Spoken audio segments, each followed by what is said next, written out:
he is capable of being a really good player.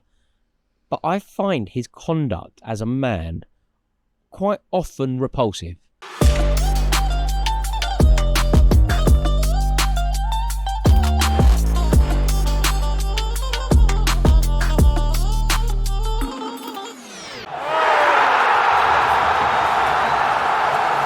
Manchester United have been robbed by Chelsea Football Club, and it is an absolute disgrace that we've let Garnacho go to them for £40 million. They paid £55 million for Gittins, who's got less experience, more raw, had a worse season than Garnacho from a different league.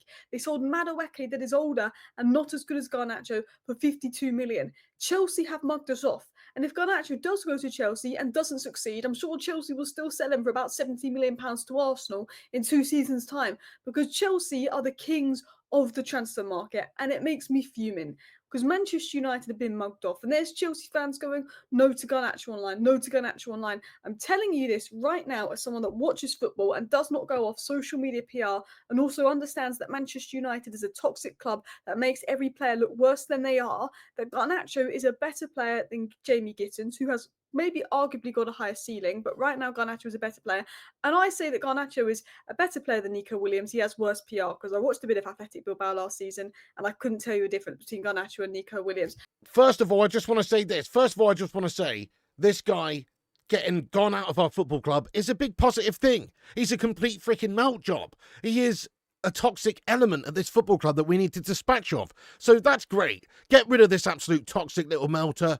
I guess that's the most important thing, isn't it? Absolutely. See you later on, Alejandro Garnacho. Go and tarnish somebody else's reputation of a football club. Go and darken someone else's door. Basically, off, you NSYNC wannabe twat. You know, we all dislike Garnacho because of his attitude, because of how he carried himself after the Europa League final, because of how he publicly criticised the manager, because of how he posted himself in an Aston Villa shirt, disrespecting the fan base. And for many reasons as well. He's got a gash haircut, whatever you want to say. There's lots of reasons why we don't like Alejandro Garnacho. Plus, he's an inconsistent little melter who thinks he's like the next Cristiano Ronaldo, when in fact he's probably the next, Carlton Palmer. I think he's a very good talent with the potential to be a very good winger in the Premier League, or inside forward in the Premier League. And I believe going to a Chelsea where there is a great feel-good factor, where there are winners and a hierarchy to their dressing room, which will keep him in check.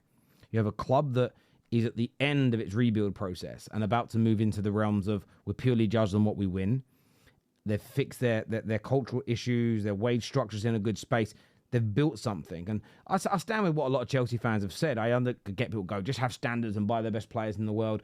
Chelsea lost the ability to do that. Things fell apart at the club. There was no structure. There was no direction. They were rudderless. And it became a mess. And Clearlake's view was to rip it all out, rip it all apart and start again. And I think that we're starting to see the real fruits of that labour.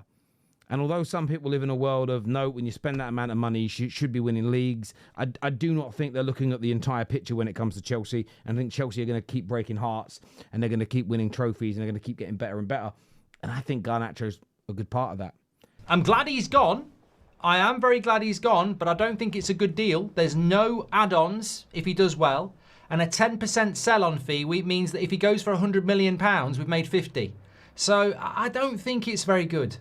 I don't think it's very good at all. I think it's about as good as it was going to get, but I don't think it's a good deal, because if he ends up being a really good player, the most we're going to get is about 45 million quid. But I do agree with Sadiq, as long as he's out of the club, and that's the bottom line, isn't it? You've got to get him out of the club. So, look, we were talking about 60 in January. We were talking about 30 last week. We've got 40 million fixed. Take it and move on. I think I agree with Insider. It's not good, but it's the best we're going to get in the circumstances, and I think we move on. And I've got to say, I'm just glad he's not a Man United player anymore. I don't wish him all the best. It's not official yet, so I can't really say what I really think, but I don't wish him all the best. Is it a starter that, puts life into the team and absolutely takes the level of the foundations up to the stratospheres for the title race? Absolutely not, unfortunately. But what it does do is, if we have injuries, he's really durable. He doesn't really get injured often. He will be there.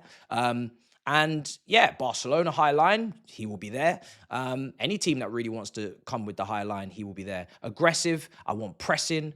I want, turnovers in the opposition half. I want all of that. Counter press, give me all of that. And if you can give me a scissor kick or an overhead kick every now and then, that's even better. Hopefully your shooting improves, like in terms of consistency. You could maybe even become a goal scoring winger. Whatever you want, it's really up to you. The world is your oyster. Yeah. So yeah, just welcome. Do you know what's weird with this one? I think if you separate Alejandro Garnacho, the person, with the footballer, I think it feels very different. So as a player, I rate him. I think that there is a player there. Whether he delivers enough, there's question marks, of course. But he is capable of being a really good player. But I find his conduct as a man quite often repulsive. I find the way that he goes about being a Manchester United player horrific. I think the lack of respect that he's shown to that historic British institution, appalling. Garnacho will be a Chelsea player. And it's like I've said before, I'm willing to give the benefit of the doubt.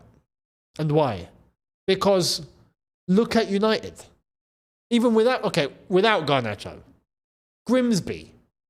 Do you know what I mean? Like, everyone is held back at that football club. That I just feel like, you know what? If with a bit of coaching, with a bit of guidance, we might get something out of this player. But the profile that he brings, which is different to Gittins, that will possibly help us in some certain situations. Garnacho could end up being one of those players that you look at face value and go, and then actually go, oh, you know what? He's killing it. That could happen. Alternatively, the opposite could happen and he could flop, right? Which is why we've got a 10% sell-on clause. So, look, let's wait and see what's going to happen there. But I would give the benefit of the doubt. I'm not going to lie. I'm not going to act like I'm super excited by this move. But at the same time, I'm not like disappointed or devastated. I'm going to still stand by the fact that I wish that we sign like a real upgrade down the left wing. I think if you're Garnacho and Gittins, you'd imagine that it will be a survival of the fittest thing this season. And whoever excels and can force himself in contention in the first team a lot more probably stays, as we know that Giovanni Kendra is coming the following year. And he is taking someone's spot in the team. We've seen how ruthless we are when it comes to phasing players out ASAP, not giving them any time because we don't want to take any hits on getting the money back for the deal. I think this is probably why the 10% sell-on clause was included, because United could probably make some decent money if, for some reason, Garnacho doesn't hit the heights we hope he can.